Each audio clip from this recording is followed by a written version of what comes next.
My name is Evelyn. I am 26 years old. I moved to London 3 months ago. I live alone in a small apartment. The rent here is very cheap. I met my neighbor on my very first day. His name was Mr. Thomas. He was 71 years old. Mr. Thomas looked at me and smiled. He said, "Hello, dear. Welcome to the building." He seemed kind and polite. His back was slightly bent from age. He reminded me of my own late grandfather. I missed my grandfather every day. Days passed. I found a job and spent my evenings relaxing. I cooked dinner and watched television. I often saw Mr. Thomas. He was an old man, and sometimes he needed help. So I began to help him with small tasks. I carried his grocery bag. Sometimes I pushed the elevator button for him when we were together. He always thanked me. Mr. Thomas called me an angel. I did not think anything was strange. I thought he was just a friendly neighbor who lived next door.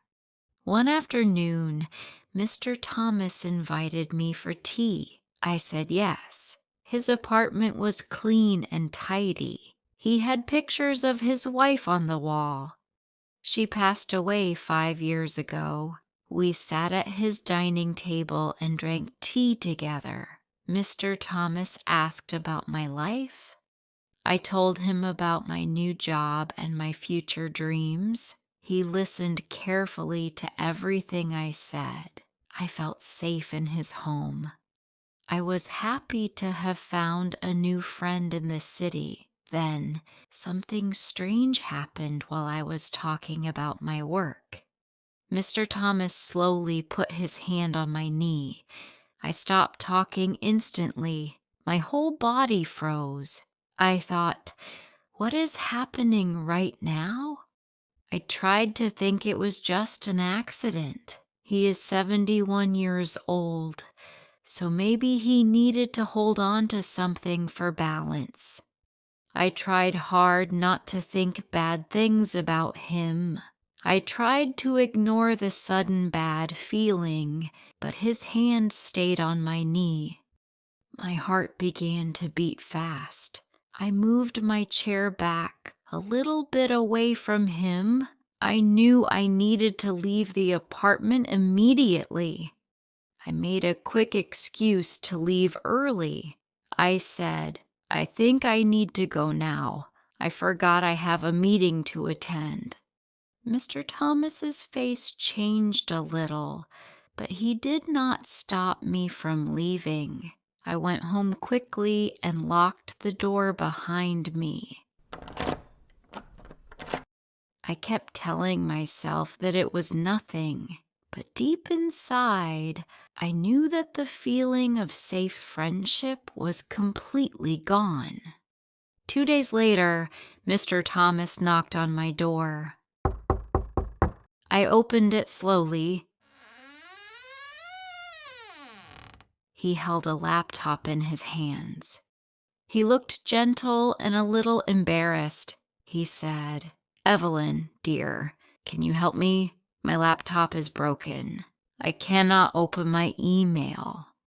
I decided to help him. It was just a small task. I went into his apartment again. I looked at the computer. It was a very simple issue. I showed him how to fix the email problem. While I was working, he moved closer to me. Mr. Thomas stood too close. Then he touched my hand. He held my fingers softly. I froze.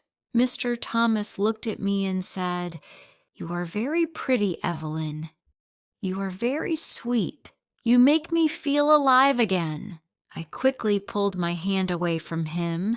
I stepped back. I said, "No, please don't." He did not listen. He tried to kiss me. I said, "No, stop." I turned around and ran out of his apartment as fast as I could. My hands were shaking. I ran to my door and locked it quickly. I leaned against the door, trying to breathe normally. Mr. Thomas was not a safe grandfather figure. He wanted something that I did not want to give.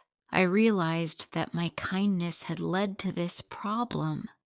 The next morning, I was still feeling very shaken. I was afraid to leave my apartment. Suddenly, I heard a knock on my door. I opened it. It was Mr. Thomas. He held a large bouquet of flowers. His eyes looked wet like he might cry at any moment. He said, "Evelyn, I am so sorry. I behaved very badly. I am very lonely since my wife died. I should not have touched you the other day. I fell in love with you too fast." I did not know how to respond. I waited for him to leave, but he did not. Then he did something that shocked me. Right there in the hallway, he dropped down onto one knee. He looked up at me with sad eyes. He said, "Will you marry me?" I gasped. I could not believe what I just heard. Marry him? I was 26 years old and he was 71. This was not a real question. I said, "Marry you? No.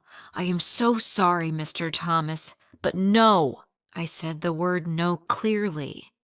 Mr. Thomas looked hurt. He stood up slowly. He said, "I understand." Then he looked down at the floor and walked away. I closed the door quickly and locked it. I realized I could not just ignore this. This was too serious.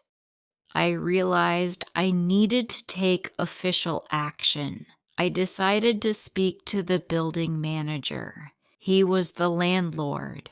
I walked to his office. The landlord was sitting at his desk. I told him about the afternoon tea and the moment he put his hand on my knee. Then the laptop problem and the kiss. Finally, I told him about the marriage proposal in the hallway. The landlord looked surprised. He said, "I am sorry that you went through this experience, Evelyn." He promised to help me. He said he would talk to Mr. Thomas right away. I was glad I had told someone. I hoped the complaint would stop the problem. That evening, I returned to my floor. I looked at Mr. Thomas's door.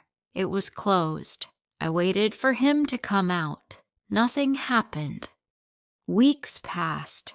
Mr. Thomas did not talk to me anymore. He did not smile. He did not look at me when we were near each other. When I came home, I often heard his television through the wall. I knew he was there right next door. He never came into the hallway if I was there. I thought I would feel happy after the complaint, but I felt sad instead. I never wanted to hurt Mr. Thomas. I did not want to be cruel. I only wanted him to stop his strange behavior. One evening, I heard him cough loudly. I wanted to knock on his door and ask if he was okay, but I did not. My kindness had been misunderstood by him. I was kind because he reminded me of my late grandfather. I never wanted a romantic interest from him. I always believed that older men were safe, but I learned that age does not mean safety. Sometimes people hide their loneliness behind a sweet smile. I handled a very difficult situation alone.